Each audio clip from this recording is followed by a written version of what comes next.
Chief of Army General Bipin Rawat, dignitaries on the dais, off the dais, officers, ladies and gentlemen, good morning.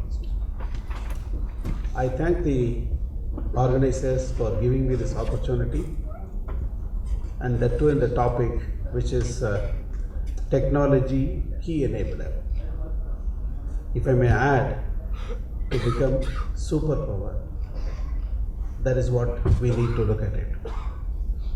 It's a wonderful thing that Army has taken this stand to have this periodical interaction with academia, industry and others, so as to bring the Artec 2018 as a mission to make in India.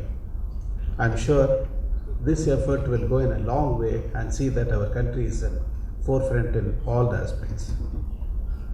Well, you know that our services are third in the world scenario, not necessarily superpower at this point of time, but at the same time it is not too far. How do we make ourselves to superpower?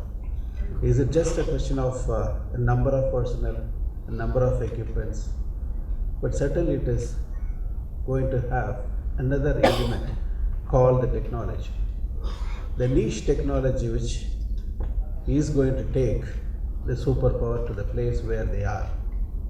So if that is the case, what we should do? How do we acquire that? Is it going to be bought or is it going to be developed? Obviously, if you want a quick solution, we all think that it is possible for us to buy, particularly when we have urgent need and also the pressure from the sides. We would like to get into that mode of acquiring the superpower by getting the technology as fast as possible. But is it going to happen?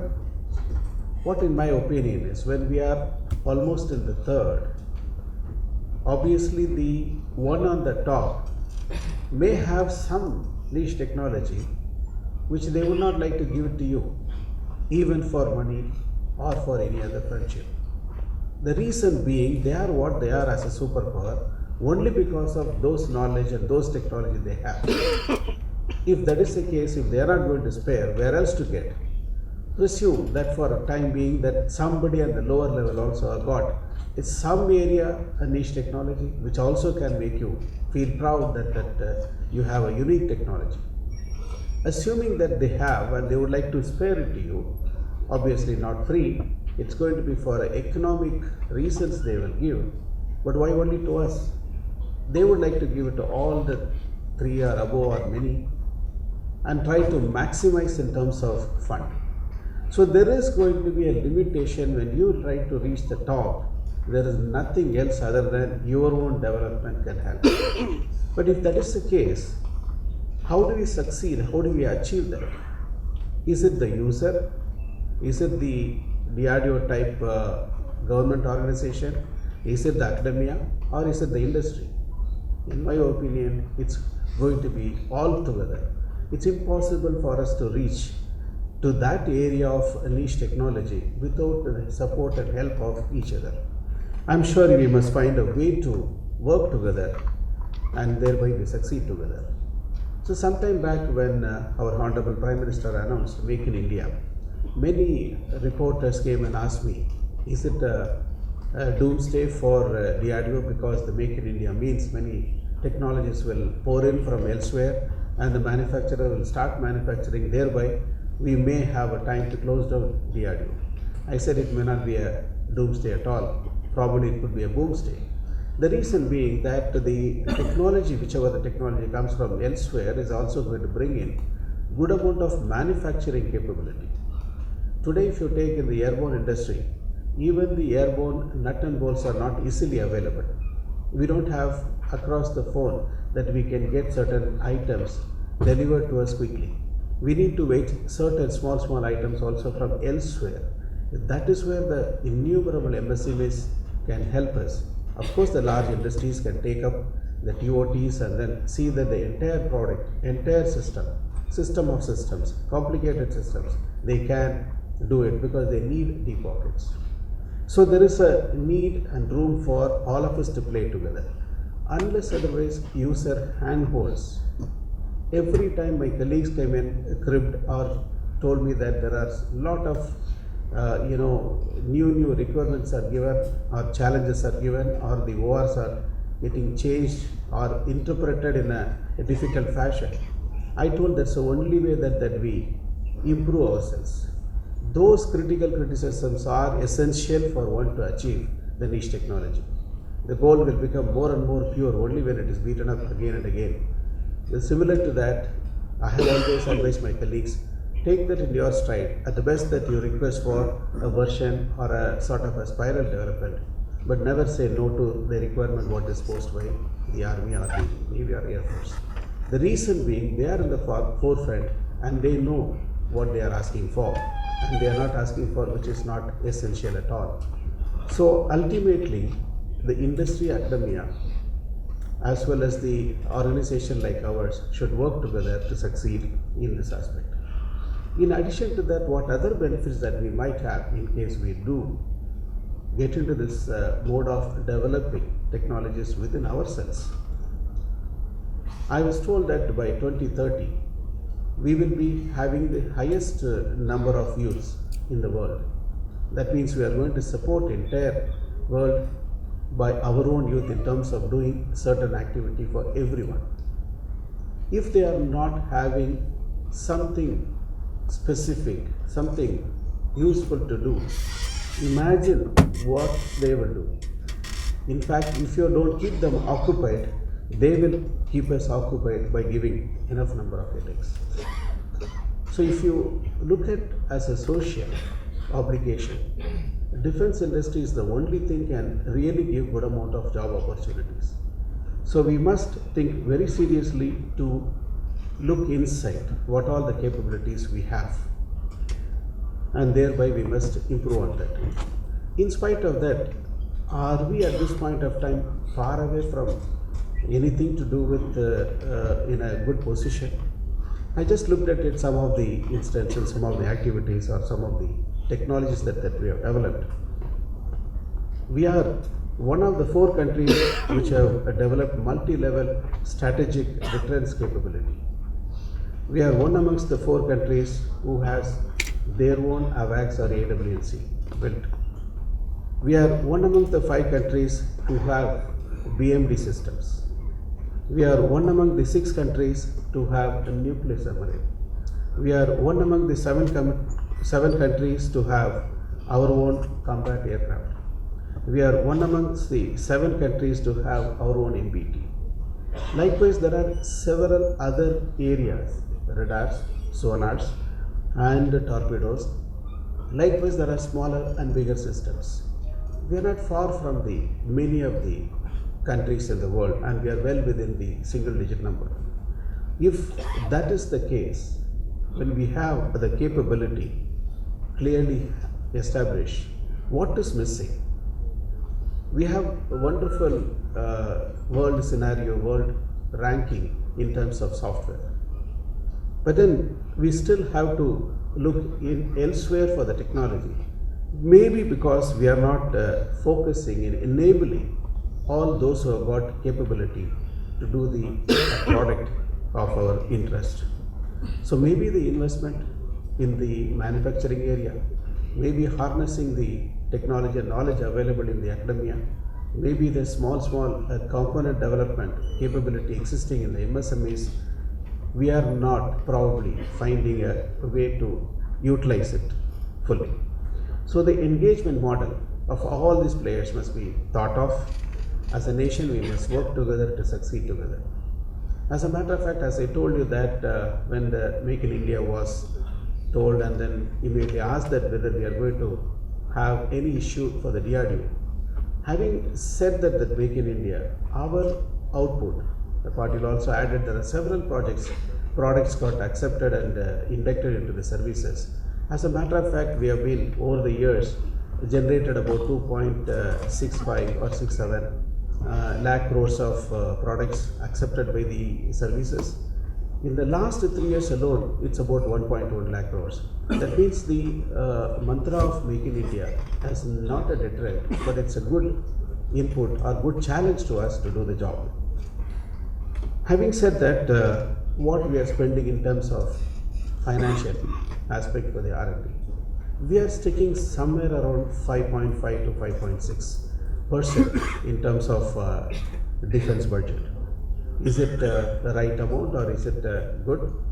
What I was told is about 16% of the defense budget is spent by US and about 9% Israel and about 20% by China, in which case we are far below what the nationally is being spent. So the intent is that apart from looking at the various industries and academia, if the funding is not going to increase, I'm sure we'll not be able to succeed. We spent on a year-on-year basis about 250 crores for giving various projects to various institutions. As of now, we have been giving only to teaching institutions, but now slowly we have been given powers to do that technology development fund, including Lieutenant General Saha, also one of the person who has spearheaded that activity. We have started giving funds for even industries to do R&D. That means the fund, if it is not going to give any result, also we can probably waive it off. That's the most important thing. That power was not earlier existed and today it is existed. But then having started it, the allocation for this year is nothing is allocated, zero. So I have to find a way to ensure scrounge from elsewhere, some other fund, and then I have provided that three of the TDF funds we are going to deliver. But then the consciousness, if you would like to add or if you would like to be serious about that, we must have a good amount of fund allocated exclusively for that, and that is most important. So the final words are what we should do, the cardinal principles. There is a preparedness for the services is essential. As and when such a requirement is there, we should not, however much that we have the technology, we should not stand in the way of services getting the immediate requirement being satisfied from elsewhere, imports. But at the same time, the services should not stop parallel activity of the same work being done within the country. As and when it matures, we must be able to dovetail and use it. With the amount of knowledge that is available, I'm sure anything that can be obtained from elsewhere can also be certainly be manufactured, designed and developed within the country. If that is the case, we must have faith, trust amongst ourselves. While we are buying, we must also, same product if possible, should be allowed to be developed and designed, and that must be inducted at an appropriate time. There is no need to have a sort of a TOT class when we are importing. We must give the challenge of meeting, however difficult task it may be, whatever has been imported should be done by this country. That challenge, if it is not given, and there is no allocation of funds, there is no responsibility fixed, I'm sure we will be slacking and we will not be able to do that. And the next important thing is, we are buying an equipment, though it is for an immediate use, it is going to be with you for 20 to 30 years. And if you fill it up with the same number, same type, 30 to 40 years you are going to depend on those foreigners. First of all, the possibility of denial after some time, the relationship can change. But in a longer run, if you have parallel development started, as and when that deficiency comes, I'm sure we will be able to meet from the local product itself.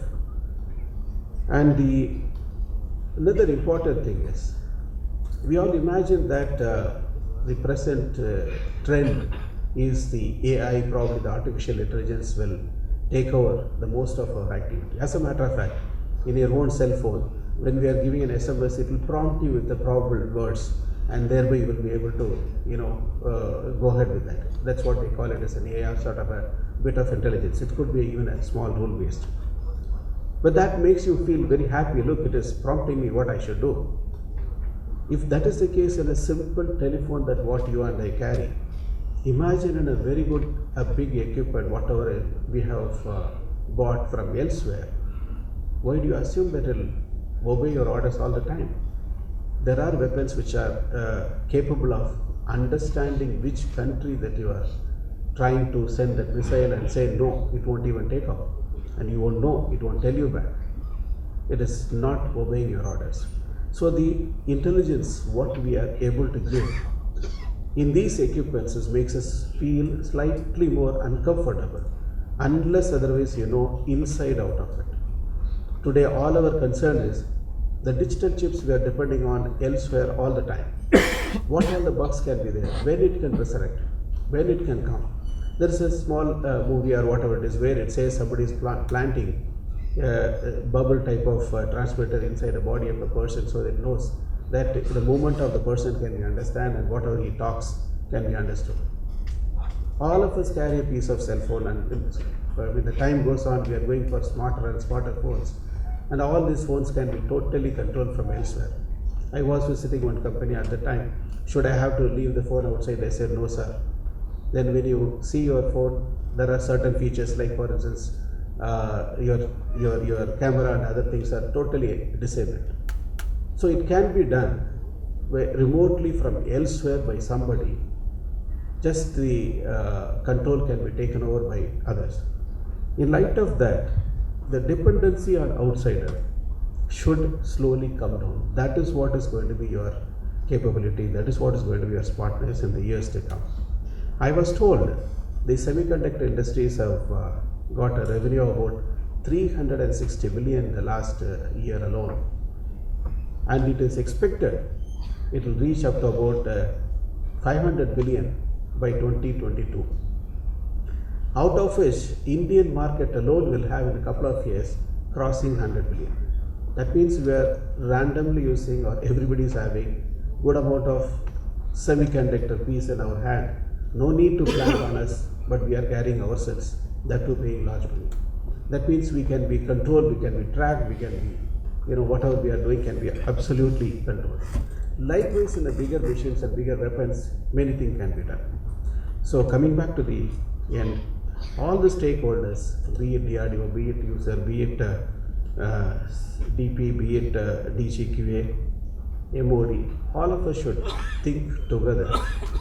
And there is enough room for all of us to succeed, all of us to have our own part of pie. So there is no need for us to, independently think and try to work against each other. And we must try to hasten up in terms of revenue, or in terms of budgeting for certain amount of R&D, not necessarily with the government agencies, particularly with the smaller companies. And that is what is going to bring in a good amount of happiness to the country. And the last but not the least is that Lieutenant General Saha was telling that higher studies. It's the higher studies when we go for MTech or coming to DRDO. It is not the studies, it's a question of working together or understanding their way of operating. Sometimes we start getting into our areas and stay there forever. Maybe that isolation is not good. I keep telling my colleagues, and I have also sent a letter to Army, asking them to give time or a sort of a period for our own colleagues, scientists, to go and spend maybe 2 weeks, 3 weeks, 4 weeks, if possible, in all possible areas. That only will give the way of working in each other place. So MTech is one way of looking at it, that you can go to an academia, and thereby we will understand what academician looks at, how they are in a position to think certain things.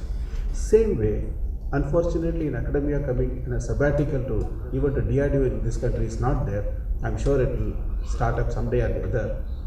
And if that comes in, you will also know what exactly the organization does and what is the lacuna in their way of thinking. Probably that can be improved. Likewise, if we all can be absorbed, we all can be allowed to be there as a part of the services for some period, wherever it is not critical, wherever it is not strategic. I am sure that synergy will bring in and make our country to flourish in the years to come. Thank you very much. Jai Hind.